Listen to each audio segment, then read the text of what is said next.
আলাইকুম। ওয়ালাইকুম আসসালাম। কেমন আছেন আপনি? হ্যাঁ, ভালো আছি। আপনি কেমন আছেন? ইনশাল্লাহ ভালো আছি। আপনার নাম কি? আমেন না। আপনার পরিবারে কে কে আছে? পরিবার আমার ছোট একজন ভাই আছে আর বৃদ্ধ একজন আম্মা আছে। আপনার বাবা নেই? বাবা মারা গেছে। কত বছর আগে মারা গেছে? 3 বছর আগে মারা গেছে। লেখাপড়া করছেন আপনি?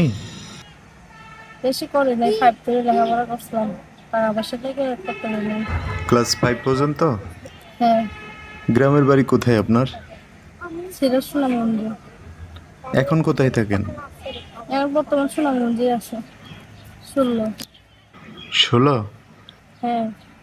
তো তামান্না আপু এখন ভিডিওতে আসার মূলত কারণ কি একটু বলবেন? এত দিতে এলাম, প্রতিবেদন আইলাম যে মনে মানুষ করে যে পাশে দাঁড়াবে, সে দায়িত্ব নেবে, ফ্যামিলি খরচা, তার এরকম মানুষ করে বিয়ের সাথে বসবো।